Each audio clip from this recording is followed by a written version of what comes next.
Well, welcome to the Botanical Medicine Study course and the YouTube channel with me, your host and instructor, Stephanie Georgia. Thank you so much for spending your valuable time with me. If you would like a free introductory video and handouts from the Botanical Medicine Study course, simply click on the link in the program notes and you will be directed to a form which has another link to the materials.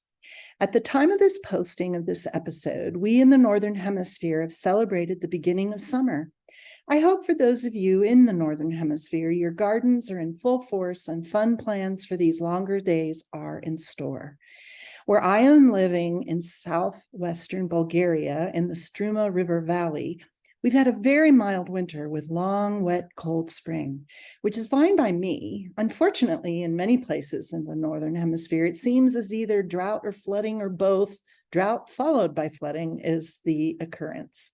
Thankfully, even though we got a bit tired of the daily rain, it seems steady and not too crazy. Now things are warming up.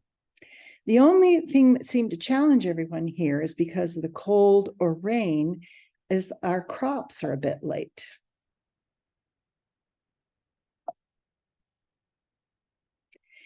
But thankfully, it warmed up really fast, just in time for an annual festival here in Kustendil, which will also be the focus for the herb of the week, cherry, that luscious stone fruit which signals summer like few other foods can.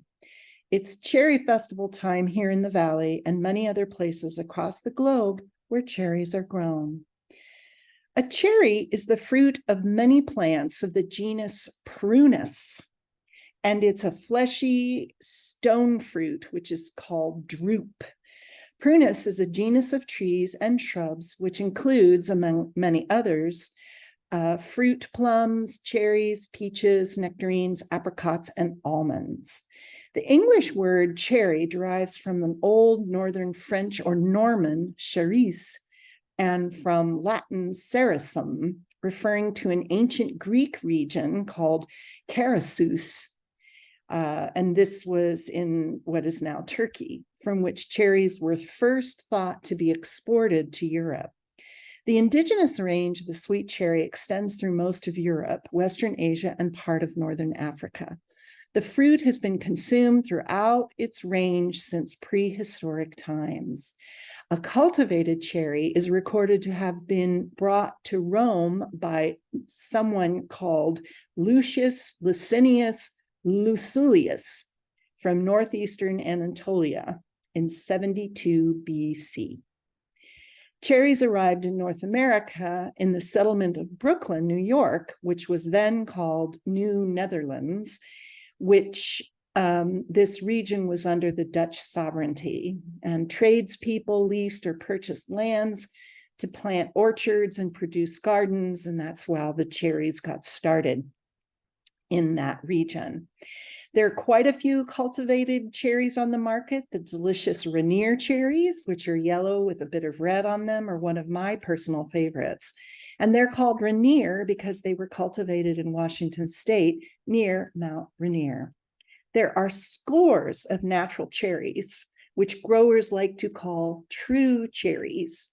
And the list is quite extensive, but a couple of them are Prunus apetalia, which is French, and it's a clove cherry, Prunus avium, which is a sweet cherry, one that's actually quite healing. It's called Prunus cerasus, that's the sour cherry, and this cherry is used medicinally for things like gout and arthritis. Now, in 2020, which is the most recent statistics we have, the world production of sweet cherries was 2.6 million tons, with Turkey producing 28% of this total. Other major producers of sweet cherries were the United States and Chile. And so for those of you who are eating cherries in December, that's where they're coming from, is Chile. World production of sour cherries in 2020 was 1.48 million tons, and this was led by Russia, Turkey, Ukraine, and Serbia. And I'm sure the current war will alter those figures in the years to come. But for now, We'll just quote the latest statistics.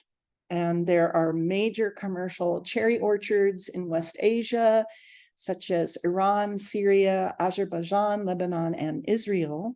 And in Europe, the major producers are Turkey, Italy, Spain, obviously, Bulgaria, Baltic states, and in the United States, Washington, California, Oregon, Wisconsin, and Michigan, which has one heck of a cherry infrastructure. And I'll put a link in the notes to all those wonderful projects. Now, the cherry kernels, which are accessible by chewing or breaking the hard shell cherry pits, contain amygdalin, a chemical that releases toxic compound of cyanide. But the most common cultivated forms of cherries are sweet cherry, which is Prunus avium, and the sour cherry, Prunus cerasus. Now, cherries are one of those items in botanical medicine where there's somewhat of a crossover between the nutritional value and the medicinal value of the fruit. Obviously, the nutritional value comes from the fruit and not the pit. So other than making a nice ground cover, if crushed into coarse pebbles or rough material for facial scrubs, in the West, cherry pits really are not used for anything else. But that's not true in Chinese medicine, and we'll talk about that later in the video. Now, the medicinal part of cherry that's strictly medicinal is from the bark. And some traditional herbals suggest using the root bark and other bark from trunks and branches. Something I learned recently that I can say I have no experience with or knowledge of is that the stalks of the cherry fruit are used medicinally. And again, I have no experience with this, but they're astringent. So I guess if you make a tea and you need something astringent from the cherry stalks, there you go. Now, the medicinal action of cherry bark is it's antitussive, which means it helps stop coughing. It's expectorant, which means it helps get mucus out of lungs. Astringent, which is good for anything to do with wounds. But internally, it obviously helps stop bleeding. It's a nervine, which means it helps calm the nerve. And it's also antispasmodic. And you can see why all of those would be really good for anything to do with the lungs or respiratory system. Now, there are many products on the market with cherry bark that are both natural and over-the-counter. And it's mainly used for its effect on the respiratory system, specifically bronchitis and dry, irritating coughs. You can also put the cherry bark in any type of formula for asthma. When I was little, which is a very long time ago, something we always had in the house was Luden's cherry cough drops. And I'm glad to see they're still in business. William H. Luden created his brand of cough drops in 1879. And early products included cough drops and candy. Luden gave samples of his cough drops to railroad workers, giving the product national exposure. And this was an early example of guerrilla marketing. And I just love that herbalists were out there doing guerrilla marketing in America. Now, Luden was acquired. The company was acquired in 1928 by the Food Industries of Philadelphia, which was a holding company owned by the Dietrich family. During its heyday, under Dietrich ownership, Luden's produced more than 500 varieties of candy, in addition to its better-known cough drops, and employed more than 12,000 people, which is very impressive for the early 20s. But we can see, if you look at the original formulations, especially for the cough drops, that they had cherry bark tincture in the mix. And I personally always enjoyed tasting these very delicious cough drops. So now we're getting into the fun part of Herb of the Week, the cherries themselves. Cherries, regardless of what sort, cultivar, and so on, are not only delicious, they're really good for you in general. In fact, Cherries are considered as a superfood, and it is quite a conundrum, the sweet versus tart cherry, which is actually better for you. As with all things in nutrition as well as herbalism, it obviously depends on many factors. Now, published literature, which is quite extensive on particularly tart cherries, they say that tart cherries has higher concentrations of total phenolic compounds, while the sweet cherries contain more anthocyanins. Now, anthocyanins possess these wonderful qualities such as anti-diabetic, anti-cancer, anti-inflammatory, antimicrobial, and anti-obesity effects. And they also help prevent cardiovascular disease.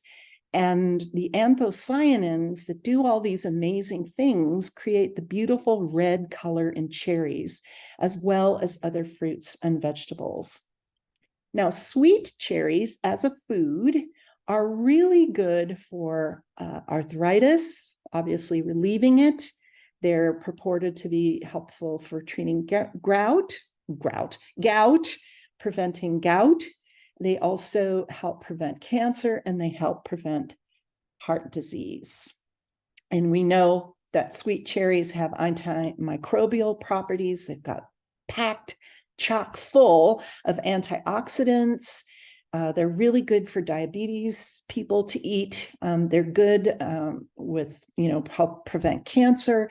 But also, if you're suffering from cancer, sometimes supplements are not a good idea for people, especially going through chemotherapy. But eating cherries while you're going through that are definitely helpful. And there's some research that says sweet cherries are good for helping to maintain memory, and they're full of beta carotene, vitamin C, and vitamin E.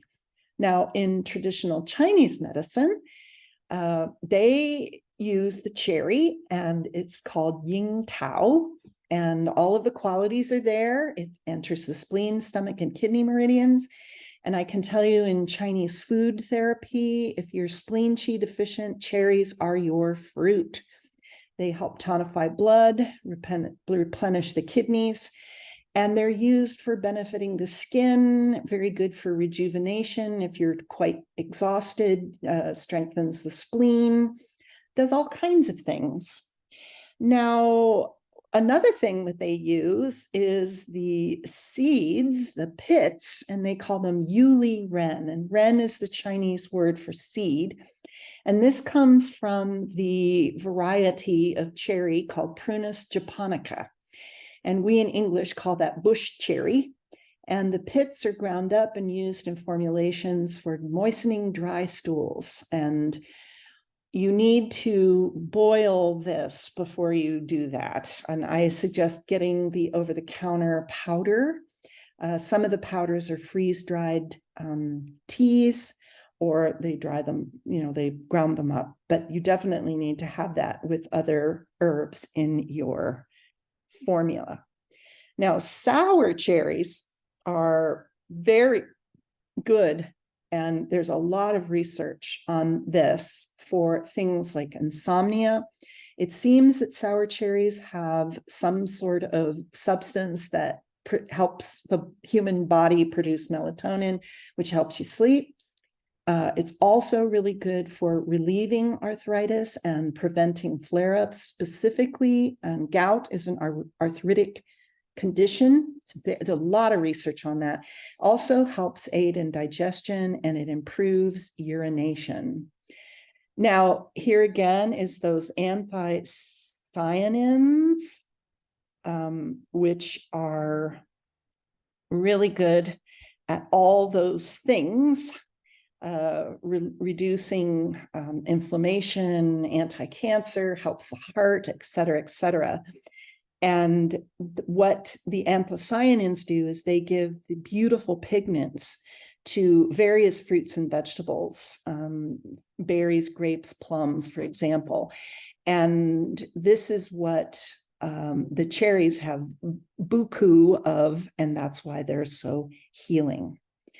Now, cherries can be useful in the following ways. You can consume them like fresh fruits. They can be juiced, frozen, dried, canned.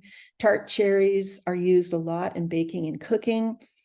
Tart cherries are also good for juices, drinks, jams, and pastries. And I have a couple links in the program note on how you can make something out of these wonderful items. And cherries can also be used as a dietary component in medicinal products and food supplements. Now, cherries can be used, as I said, in supplements, and most of these are the tart cherry. So you get it in concentrate, you can get it in extract, which can come in a tablet, or it can be powdered and put into capsules. Now, one reason you might want to do this is if you want to eat a whole bunch of cherries, like you need to eat about 45 cherries, which I could certainly do in one sitting. But this helps lower blood uric acid by about 14-15%.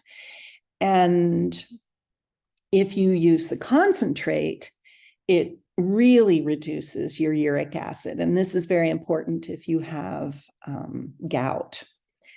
And which is, for those of you who, if you do have gout, you know exactly what I'm talking about. If you don't have gout, it's basically your physiology, for whatever reason, tends to put uric acid crystals in your big toe joint, and it makes it swell, and it's super painful. And some people even get it in other joints in the foot or in the ankle.